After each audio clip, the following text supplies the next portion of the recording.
오늘 저는 여러분과 함께 하나님의 뜻과 꿈과 믿음이라는 제목으로 말씀을 나누겠습니다. 저는 최근에 참으로 기이하고 영롱한 꿈 한 편을 꾸었습니다. 하도 그것이 기이하고 영롱해서 저희 마음속에서 사라지지 않습니다. 제가 꿈에 어느 절경의 해변가에 갔습니다. 파도가 쳐오고 흰 모래사장이 있는데 그 뒤편에는 바위가 깎아지른 듯이 평풍을 치고 있었습니다. 도저히 사람으로서는 올라갈 수 없는 그런 험한 바위 평풍이었습니다.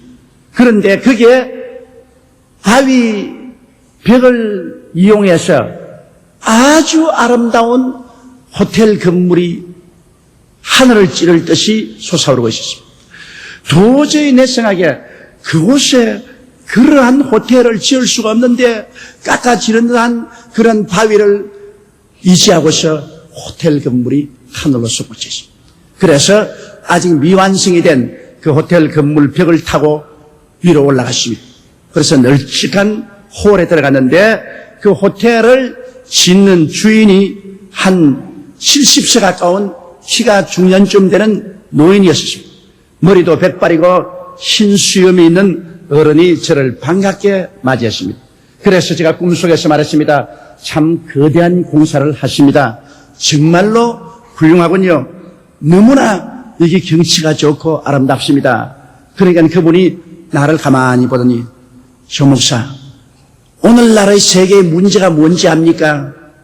사람들은 무조건 하고 게으르고 꿈이 없습니다.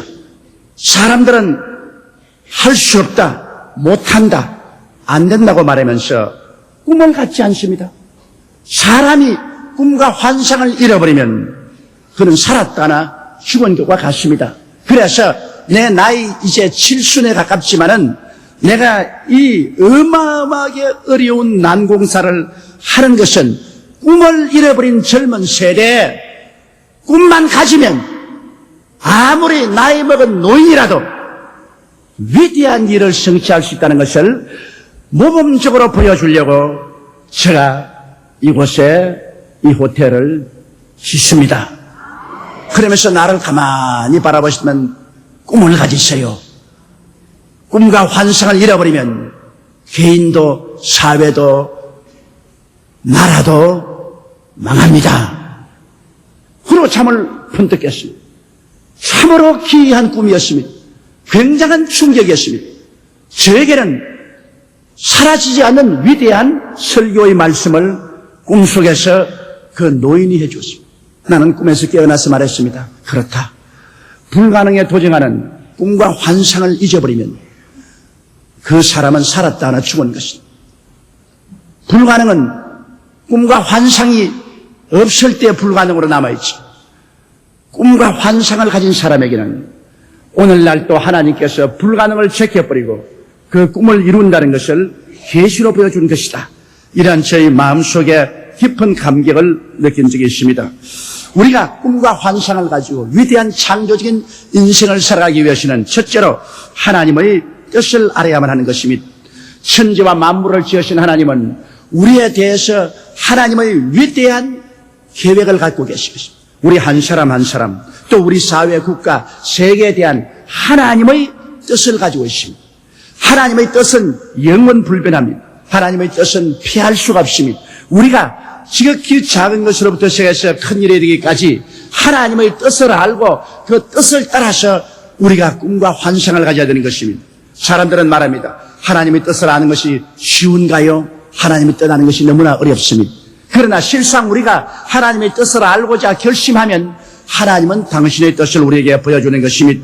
하나님의 뜻을 알기 위해서 기도할 때 하나님은 성령으로 우리 마음속에 직관적인 깨달음을 통하여 하나님의 뜻을 알려줄 때가 많이 있습니다. 하나님이여 주의 뜻을 가르쳐 주시옵소서 기도할 때 갑자기 직관적으로 마음속에 이것이 아버지의 뜻이다, 이것은 아버지의 뜻이 아니다 하는 것이 마음속에 알려집니다. 누가 가르쳐 준 것이 아닙니다. 내 마음속에 파도치듯이 하나님의 성령이 직관적으로 지식을 가지고 와서 깨닫게 해줄 때가 대단히 많습니다. 또한 하나님의 뜻은 마음의 뜨거운 소원을 통하여 알려줄 때가 많습니다. 우리가 하나님의 뜻을 알기 위해서 간절히 엎드려 기도할 때 마음속에 구름 기둥과 불 기둥 같은 뜨거운 소원이 솟아오릅니다. 빌립보서 2장 13절에 너희 안에서 행하시는 이는 하나님이시니 자기의 기쁘신 뜻을 위하여 너희로 소원을 두고 행하게 하시느니라고 말하고 있는 것입니다. 우리 마음속에 불같은 소원이 일어나고 기도하면 할수록 이 소원은 사라지지 아니하고 더욱더욱 화강같이 일어납니다. 그럴 때 하나님은 이 소원을 통하여 아버지의 기쁘신 뜻을 우리에게 보여주고 있는 것입니다.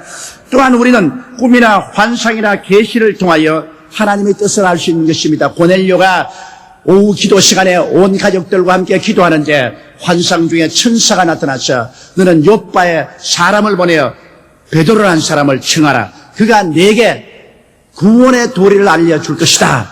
이것은 바로 환상을 통해서 고넬료에게 하나님의 뜻을 보여주신 것입니다. 베드로 역시 식사 전에 그가 다락에 올라가서 기도하는데 하늘에서 큰 보자기가 내려왔는데 그 보자기 속에 보니까 여러 가지 불길한 짐승이 있는지라 그를 보고 있는데 하나님께서 말씀하기를 일어나서 잡아 먹어라. 하나님이여 나는 어릴 때부터 지금까지 불길한 것은 먹은 적이 없습니다. 하나님이 깨끗하게 한 것을 불결하다고 하지 말라. 그리고 그 보자기가 하늘로 올라갔다가 또다시 내려와서 똑같이 반복했습니다. 이것이 무슨 뜻인가 하고 기다리고 있을 때 고넬료의 집에서 온 사람들이 자기 문 밖에 숨을 뛰면서 이 집에 베드로라는 사람이 있느냐 하고 찾고 있었습니다. 바로 하나님께서 이방인에게도 불결하다고 하지 말고 가서 복음을 전가라는 계시와 뜻을 보여주신 것입니다. 이처럼 오늘날도 하나님께서는 하나님의 계시나 묵시나 환상이나 꿈을 통해서 우리에게 하나님의 뜻을 보여줄 때가 많이 있습니다. 또 그렇지 않으면 하나님은 사람을 통해서 우리에게 하나님의 뜻을 보여주십니다. 성경 호세아서 11장 4절에 보면 내가 사람의 줄, 곧 사랑의 줄로 저희를 이끌었다고 말했습니다.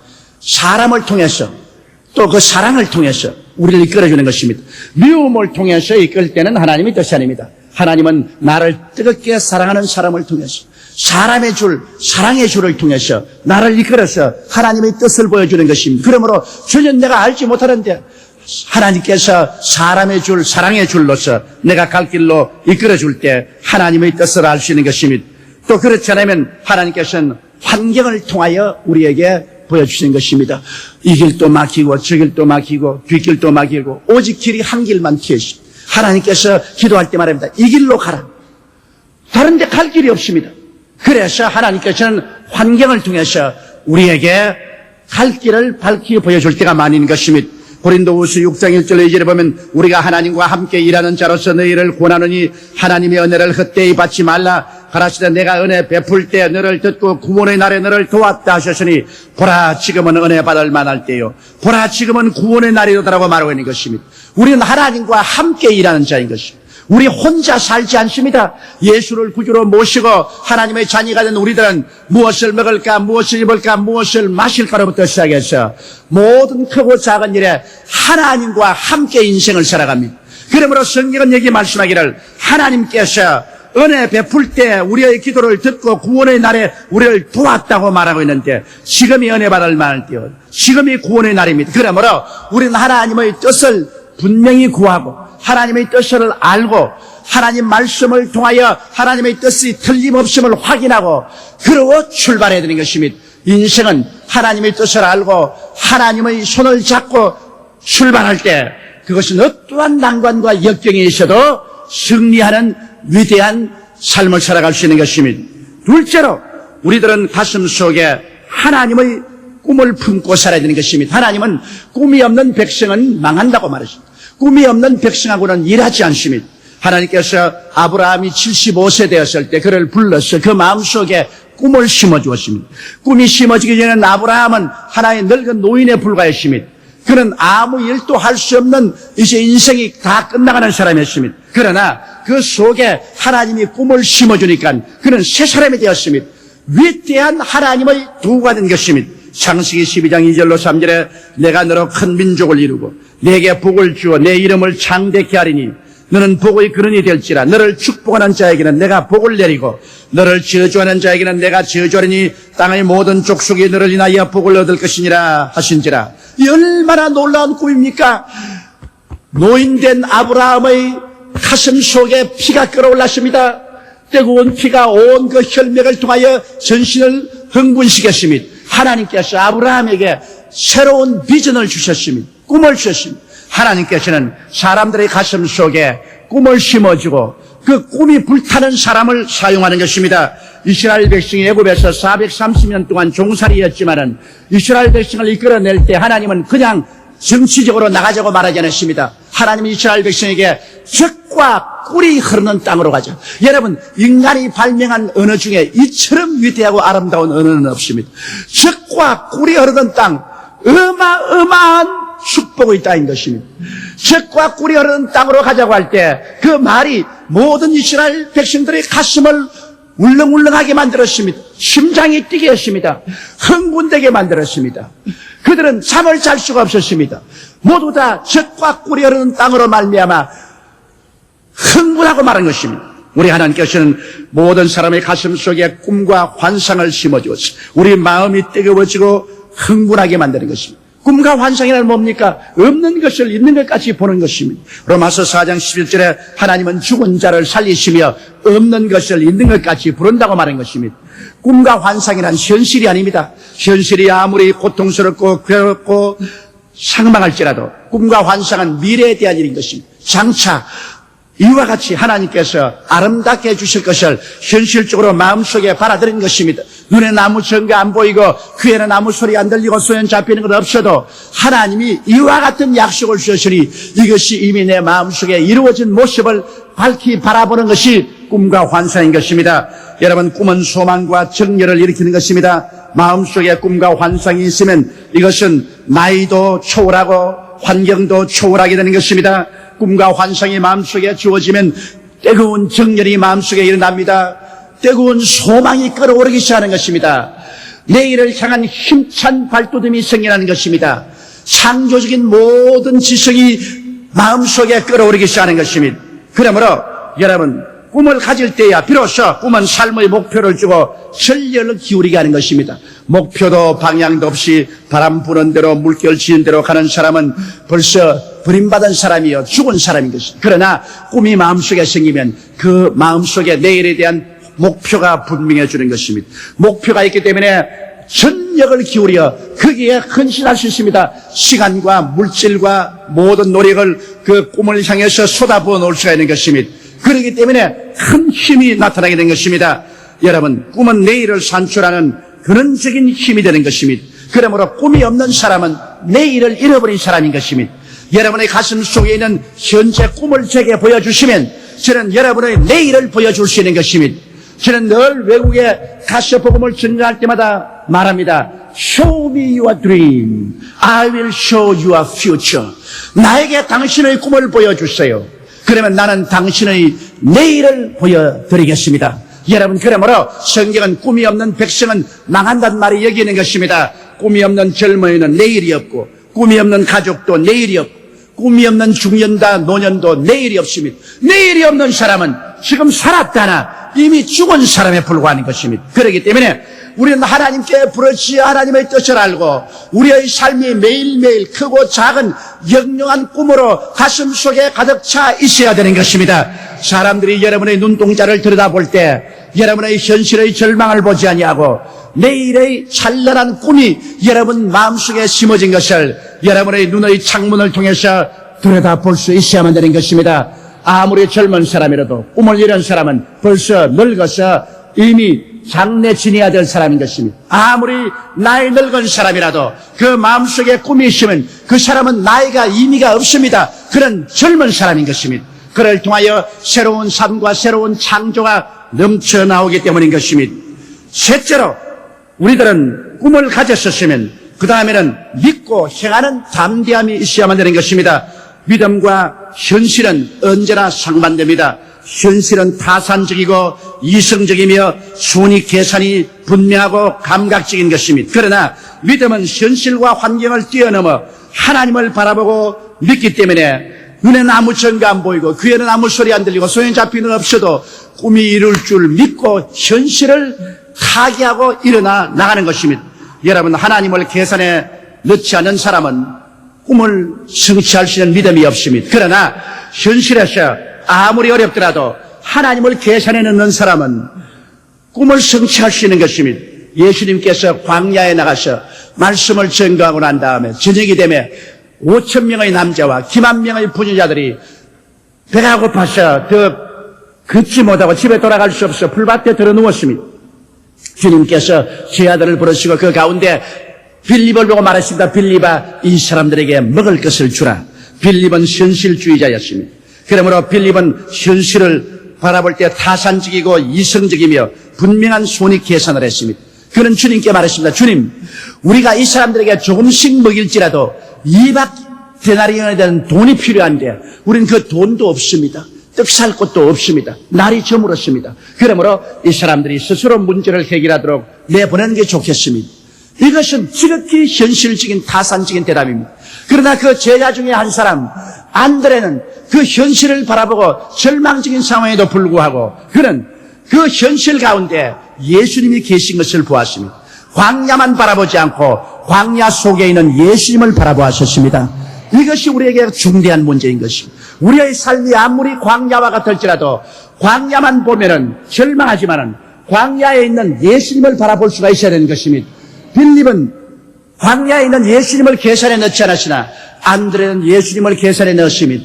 그러므로 그는 무엇이 사람이 할 수 있는 최선을 다하고 나면은 예수님이 계시기 때문에 그가 기적을 베풀 것을 믿었습니다. 그러므로 그는 군중 가운데 나가서 어린아이의 떡 5개와 물고기 2마리라는 적은 음식을 구해서 예수님 앞에 나갔습니다. 그는 떡 플러스 예수님을 믿었습니다. 그렇기 때문에 그가 가지고 나서 주여 이 많은 군중에게 이 떡 5덩어리와 물고기 2마리는 아무것도 아니겠지만은 주님이 하시면 기적이 일어날 것입니다. 주님은 예수님을 계산에 넣지 아니한 빌립은 제껴버렸습니다.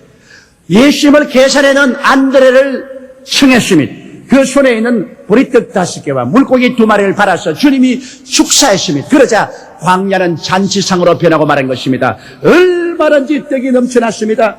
얼마든지 생선이 넘쳐났습니다. 그들은 다 배불리 먹고 남은 조각을 거두니까 12바구니가 된 것입니다. 믿음의 사람들을 통해서 오늘 불가능은 가능케 되며 절망은 소망으로 변화되며 가난은 풍부와 부여로 변화될 수가 있는 것입니다. 이 믿음의 사람들은 현실을 바라보게 될 때 오직 타산적이고 이성적이며 손익 계산적이만 되지 않습니다. 그들은 현실을 뛰어넘어 오늘날의 사회 가운데 들어와 계시는 예수님을 인정하는 것입니다. 하늘과 땅의 모든 권세를 가지시고 없는 것을 있게 하시고 죽은 자를 살리신 위대한 기적을 행하시는 주님을 계산에 넣습니다. 그러므로 주께서 말씀합니다. 할 수 있거든이 무슨 말이냐? 믿는 자에게는 능치 못하심이 없나니라. 내 믿음대로 될지어다. 이 예수 그리스도와 함께 일을 하는데 어찌 불가능했겠습니까? 그러므로 믿음은 초인적 기적을 기대하는 것입니다. 물으로 베드로가 어떻게 걷습니까? 그러나 7회까지 어두운 밤에 흉흉한 파도가 치는 곳에 주님께서 물으로 걸어오는 것을 보고 베드로가 말했습니다. 주시어든 나로 물으로 걸어오게 하소서. 주님이 오라 했습니다. 그는 밤바다와 흉흉한 바다만 본 것이 아닙니다. 그 가운데 계신 예수님을 보았던 것입니다.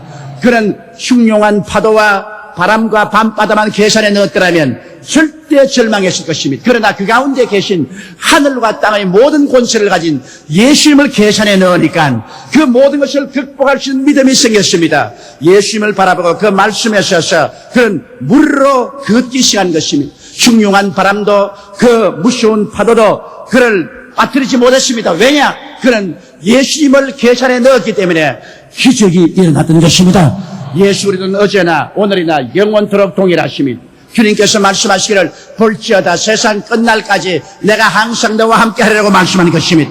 너희 2-3 사람이 내 이름으로 모인 곳에는 나도 너희 가운데 있겠다고 하셨습니다. 그 예수님은 이 자리에 같이 계십니다. 여러분과 함께 계십니다. 여러분은 예수님인 것입니다. 여러분이 주의 뜻을 알고 꿈을 마음속에 받아들이고 믿음으로 담대하게 나간다면 오늘날도 주의 위대한 창조적인 기적은 나타나게 될 것입니다. 그리고 넷째로 여러분은 입술의 말로서 담대하게 믿음을 시인할 줄 알아야 되는 것입니다. 사람들이 너무나 말을 잘못함으로 말미암아 인생의 파탄을 가져오게 되는 것입니다. 요사이 야당의 모모 국회의원들이 김일성에게 조문 가지고 말했다가 온 국민들의 지탄을 받고 있습니다. 이것은 도저히 상상할 수 없는 어리석은 말을 입 밖으로 했기 때문인 것입니다.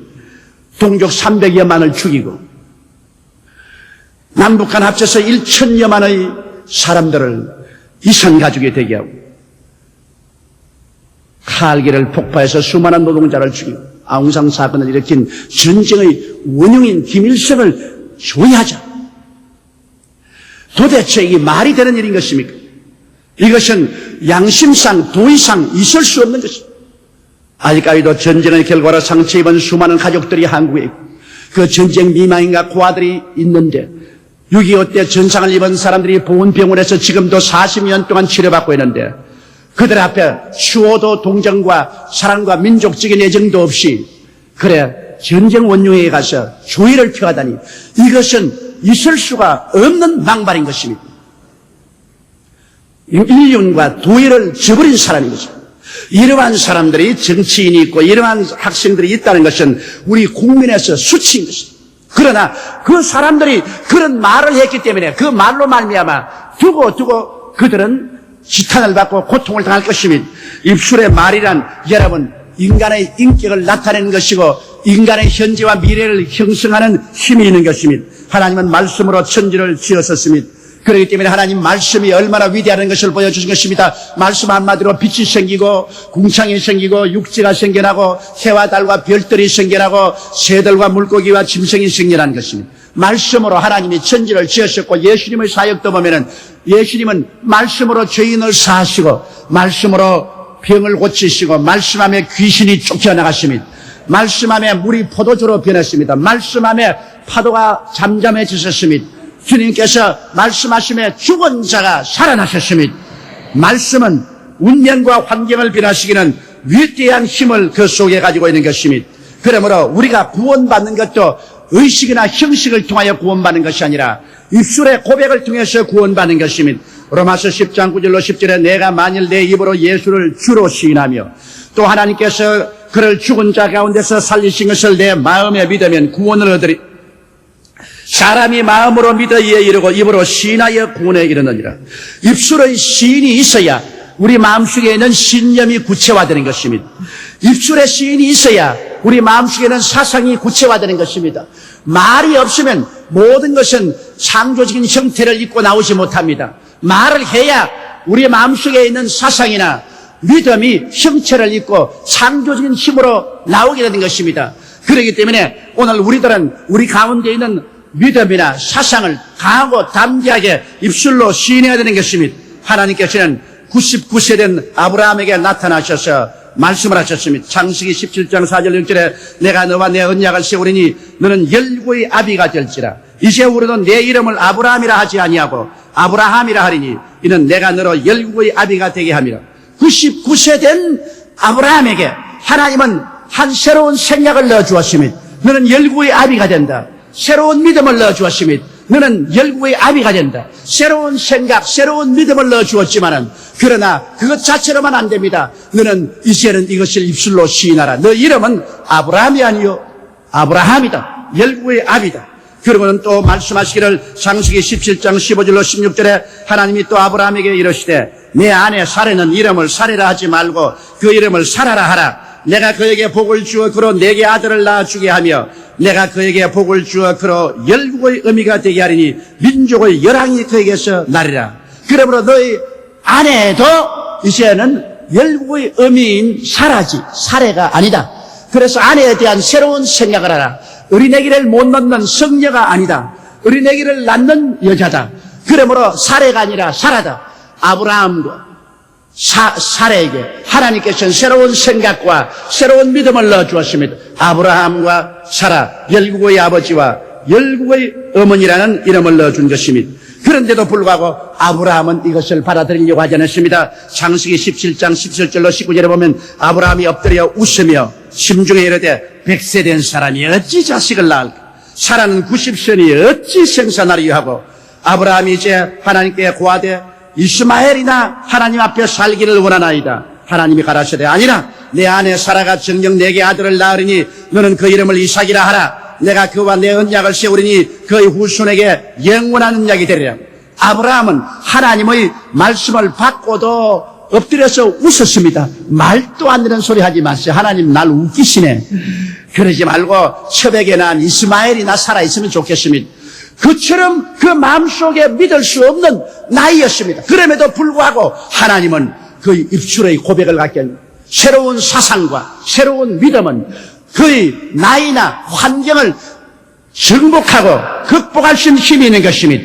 그렇기 때문에 한 백성들에게 한 사상을 넣어주고 신념을 넣어주면 어떠한 역경도 극복할 수 있는 위대한 힘이 생겨나는 것입니다. 오늘날 한국의 지도자가 한국을 올바르게 이끌려면 한국 국민들에게 꿈과 환상을 심어주고 살아갈 수 있다는 용기와 사상과 믿음과 언어를 가르쳐줘야 되는 것입니다. 이러한 것들이 새로운 운명을 창조하는 것입니다. 하나님께서는 100살이 된 아브라함, 90살이 된 사라에게 아버지가 되고 어머니가 될 수 있다는 생각과 믿음을 넣어주고 이것을 입술로 고백하라. 이것을 입술로 고백하라. 그래서 그들이 입술로 그를 고백하자 그대로 아들 이삭을 낳게 되고 말한 것입니다. 우리는 이제 인간적인 차원에서 살지 아니하고 하나님과 함께 삽니다. 그러므로 하나님과 함께 일하는 것을 배워야 됩니다. 하나님과 함께 일하려면 하나님의 뜻을 알고 하나님과 함께 꿈을 가지고 하나님과 함께 믿음의 차원에서 살며 하나님처럼 없는 것을 있는 것 같이 입술로 고백하고 시인하며 나갈 줄 알아야 되는 것입니다. 그래서 하나님과 함께 살 때 우리는 역사와 환경을 변화시키는 기적을 가져올 수 있는 것입니다. 예수 믿는 사람들은 보통 사람들이 아닙니다. 우리는 하나님의 사람들인 것입니다. 우리는 하나님과 함께 일하는 사람인 것입니다. 하나님과 함께 운명과 환경을 변화시키는 사람들이라는 것을 알게 되시기를 주의 이름으로 축원합니다. 우리 다 같이 고개 숙여 기도드리겠습니다. 거룩하시고 영광스러우신 우리 아버지 하나님, 오늘날 너무나 많은 사람들이 무력하고 무기력하고 바람 부는 대로 물결 치는 대로 살아가는 사람들이 많습니다. 나이 탓을 말하든지 나라 탓을 말하든지 환경 탓을 말합니다. 우리 아버지 하나님이시여, 우리 주를 믿는 사람들은 그렇지가 않습니다. 하나님 아버지 앞에 우리가 기도하고 하나님의 위대한 뜻을 받들어서 꿈을 가지고 환상을 가지고 믿음을 가지고 입술의 담대한 고백을 가지고 위대한 창조적인 능력을 얻어서 운명과 환경과 역사를 변화시키는 주체적인 세력이 될 수가 있습니다. 하나님 우리 아버지 원하오니 오늘 우리 여의도 순복음교회 성도들이나 이 말씀을 듣는 사람들 일어나셔 보통 사람의 탈을 벗어버리고 하나님의 사람들로 살게 하여 주시옵소서. 기적을 가지고 살게 하여 주시옵소서. 운명과 환경과 역사를 변화시키는 주체 세력들이 되게 도와주옵소서. 우리 주 예수님 이름으로 기도드리옵나이다. 아멘.